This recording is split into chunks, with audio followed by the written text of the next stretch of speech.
Bonjour et bienvenue dans les capsules d'information de certification Coach Export. Aujourd'hui, je suis avec un de nos intervenants, Patrick Richer, avec lequel je vais lui laisser le soin de se présenter à nos stagiaires et futurs stagiaires. Alors bonjour, Patrick Richer, coach professionnel certifié, coach aussi accrédité Coach Export. Donc, mon bagage d'expérience, j'ai été longtemps entraîneur sportif et je le suis encore d'ailleurs en taekwondo. J'ai été à 4 reprises au championnat du monde avec des athlètes que j'ai amenés, dont certains ont gagné, ont le titre de champion du monde aussi. Ce qui m'a permis de voyager à travers le monde, l'Argentine, l'Italie, le Honduras, de vivre aussi l'expérience, qu'est-ce que l'athlète vit mentalement, qu'est-ce que l'athlète voit aussi, quelle est sa préparation mentale, comment il vit la gestion du stress. Donc, c'est ce qui m'a amené à aller suivre la formation de coach professionnel certifié en programmation neuro-linguistique. Donc, quelles sont les visions, quelles sont les perceptions, quelles sont les croyances qu'il faut amener et comment l'entraîneur peut aller chercher ces croyances-là et amener son athlète à un autre niveau.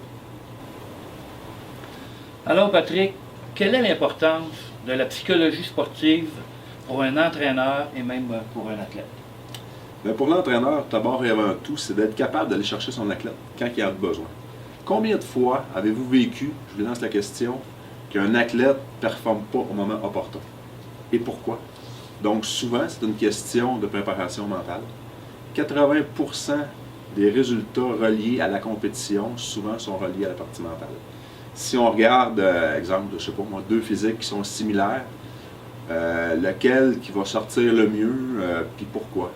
Quelle personne va sortir le mieux sur scène et pourquoi? Donc souvent, c'est la confiance.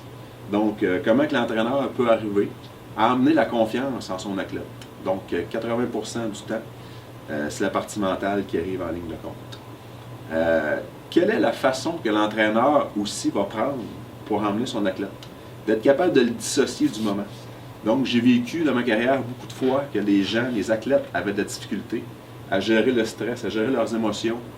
Puis souvent, ça va dans leurs identités. Ils ne se voient pas nécessairement là. Ils s'entraînent fort, ils sont aussi bons que n'importe qui. Mais comment ils font pour passer à l'étape suivante? Et qu'est-ce qui arrive? Donc, quels sont les mots que l'entraîneur va être capable d'aller chercher? Et comment il va être capable de ramener son athlète sur le focus, exemple de la compétition, ou sur le focus de l'objectif aussi. Parce qu'il y a un client qui a un focus, qui a un objectif quelconque, puis qu'à un moment donné, il se sabote. Ça arrive fréquemment que le client dit « Ah, c'est beaucoup plus facile d'aller chercher du fast-food que d'avoir son plan alimentaire régulier. » Alors, qu'est-ce qu'on dit à notre client et comment on fonctionne pour le ramener à son objectif? Alors Patrick, s'il te plaît, explique-nous un petit peu ce que tu as préparé pour les formations qui s'adressent à nos entraîneurs Coach Export. Oui, effectivement. Bien, la formation, comme toutes les formations Coach Export, est divisée en 2 jours. Donc, dans chacune des journées, on aborde 20 termes différents. La première journée est plus axée sur la performance. Donc, exemple, performer au moment opportun. Donc, souvent, dans la phase, dans le pic de performance, comment on fait pour arriver à amener son athlète à performer exactement au moment opportun? Quelles sont les façons que l'entraîneur va prendre? Quelles sont les façons que l'athlète va aller chercher lui-même aussi? On parle beaucoup du dépassement de soi. On parle aussi de croire en soi. Donc, d'amener l'athlète à atteindre son objectif et de l'atteindre au moment opportun. La deuxième journée est consacrée à le besoin réel du client.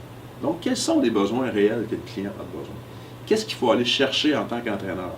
Quelle est la motivation de l'entraîneur envers son client? Donc, le client n'est pas nécessairement un athlète? Pas nécessairement. Pas nécessairement.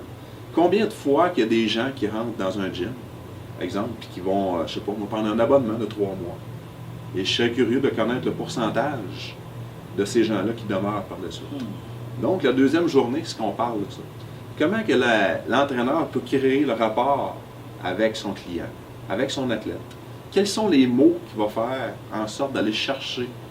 Quelle est la motivation qu'il va avoir envers ce client-là? Donc, comment il fait?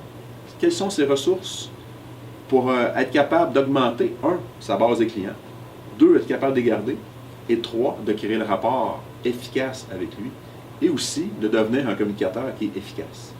Donc, qu'est-ce qu'il va dire à ses clients? Comment il va aller interagir avec eux? Parce que j'ai la croyance, moi, que les entraîneurs de gym, souvent, sont très, très regardés. Parce que les clients ont le choix. Donc, ils peuvent prendre n'importe qui. Et pourquoi qu'ils prendraient plus un entraîneur qu'un autre? Donc, la formation va au-delà des performances sportives. Ah oui, oui, effectivement. Donc, la deuxième journée, c'est ce que l'on parle. Donc, pourquoi que le client va choisir un entraîneur au lieu d'un autre? C'est-tu par rapport à sa réputation? C'est-tu par rapport à les gains que ses clients ont eus? Qu'est-ce qui fait en sorte que ce préparateur physique-là, cet entraîneur-là, a du succès ou en a moins? Comment il interagit? Comment il va parler avec ses clients? Donc, je crois que dans un gym, l'entraîneur est souvent regardé, souvent scruté à la loupe de savoir, est-ce que je vais vers cet entraîneur-là ou est-ce que je vais choisir un autre entraîneur? En terminant, j'apporterai un petit point. La raison pour laquelle on a décidé de s'en aller vers une formation en psychologie sportive, c'est par tous les téléphones qu'on a eus et les lacunes que j'imagine que certains entraîneurs ont. La majorité, c'est des débutants. Ceux qui suivent des formations, ils ont un jour le rêve de travailler en salle de musculation. Et en parlant avec Patrick, j'ai réalisé que ça allait au-delà des performances sportives. C'est un peu pour ça que nous proposons à nos stagiaires de Coach Export des formations sur la psychologie sportive.